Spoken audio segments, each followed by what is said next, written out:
It turns out that those supposed UFOs the Air Force shot down last week may have just been some homemade weather balloons created by hobbyists. One particular group revealed that their balloon, which had a GPS tracking device on it, last reported its location to be at the exact same altitude and the exact same location where the Air Force shot down one of these supposed UFOs over Alaska. And you may recall there was another one shot down over Lake Huron.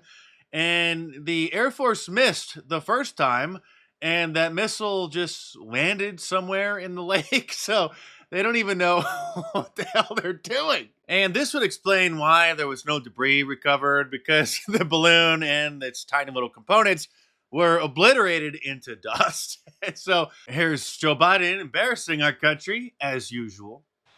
We don't yet know exactly what these three objects were, but nothing right now suggests they were related to China's spy balloon program or that they were surveillance vehicles from any other country. The intelligence community's current assessment is that these three objects were most likely balloons tied to private companies, recreation or research institutions studying weather or conducting other scientific research. Now, ordinarily, you would just assume that he's lying to cover up the extent of the Chinese spying, but the fact that that hobby organization has released the details of the location of their balloon kind of indicates that this is the embarrassing truth. And now we know that the U.S. tracked the actual Chinese spy balloon from the moment that it was launched, and we saw it enter our airspace, and they did nothing. But now they're panicking, trying to pretend like they're actually doing something. And so that's why they're shooting down hobbyist balloons. And when he was done embarrassing us this time, he did what he always does when his caretakers make the mistake of letting him out in public. He immediately runs away without answering any questions. Thank you very much.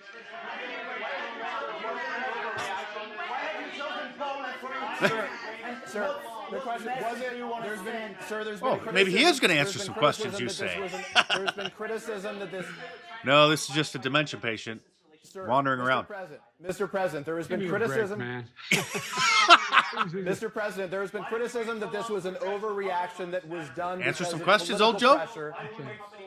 You can come to my office and ask the question when they have more polite people. Mr. President, why have you chosen Poland for your speech tomorrow? Oh, wait. War? And what's your message? What? This is the supposed president of the United States. His spokeswoman, Karine Jean-Pierre, whose job is literally to talk to the press for him, isn't doing much better. When did the U.S. first begin tracking the balloon? Was it when it first took off from Hainan Island? So that's a good question. I know that the Pentagon has answered that before, actually laid out a timeline of when that all occurred. I don't have that in front of me to share with all of you, so I would point you to the Pentagon. People think they were being invaded by aliens, and you can't even answer a simple question. Others, however, aren't concerned about a potential alien invasion or Chinese invasion. They're worried about the weather, climate change.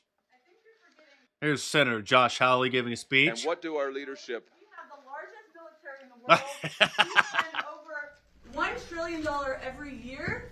And the state, your state of Missouri, is over half the people are in poverty. China's not our enemy.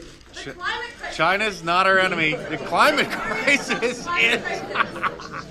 In your case, lady, the enemy is common sense. The blowing up of the balloons was most likely a distraction from the fact that the United States blew up the Nord Stream 2 pipeline. That's the underground pipeline that brings natural gas from Russia all the way to Germany, that Joe Biden said we were going to blow up if Russia invaded Ukraine. And then once they blew it up, they blamed Russia for blowing up their own pipeline, which doesn't make any sense. And then Pulitzer Prize winning journalist Seymour Hersh published a story about it, confirming the obvious, and so something needed to be done to kill that story. And while the national news continues to just complain about Donald Trump 24/7, citizen journalists, local reporters, and just locals in Palestine, Ohio, continue to uncover the extent of the massive ecological disaster that occurred there as the result of the train derailment that the national media, of course, is covering up.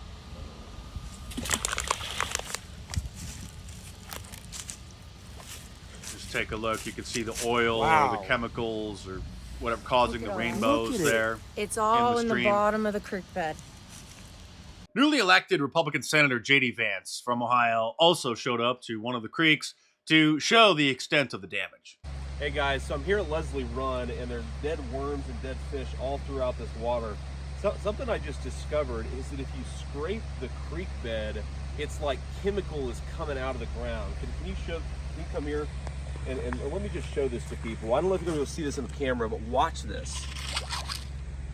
Just see that chemical pop out of the creek. Where's this is Greta Thunberg? And the fact why is that it we AOC have not in cleaned tears? Up the train crash. The fact that these chemicals are still seeping in the ground is an insult to the people who live in East Palestine. Do not forget these people. We've got to keep applying pressure. That's how we're going to fix this problem. Meanwhile, Pete Buttigieg, the Secretary of Transportation, CNN, and the usual suspects are literally blaming Donald Trump because apparently the Obama administration recommended that new special brakes be put on all of the trains or the trains that are carrying hazardous chemicals.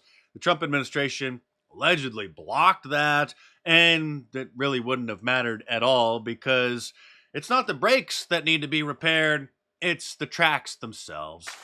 This is a train coming down a set of tracks in Ohio. Gee, I can't imagine why a train would have been derailed.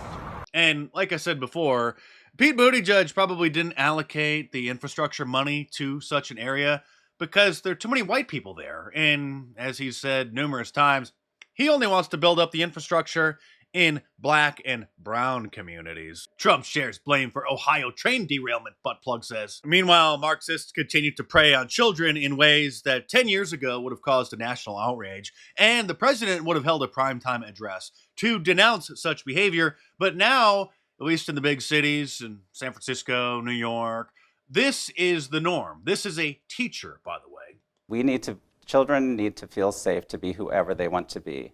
He wants the children to be who he wants them to be, of course. And that is what's happening in the dramatic play area. They are acting out different ways of being in the world. No, you are indoctrinating them into gender bending. In one of my first morning meetings, I bring a skirt that I like to wear. I tell the children that, I want to wear the skirt, but I want to make sure that I feel safe wearing a skirt in the classroom. And so I'm just a little bit afraid that someone might laugh or they might feel uncomfortable. So I just want you to know that sometimes I wear a skirt and it's really comfortable. I like it. I like to spin around in it.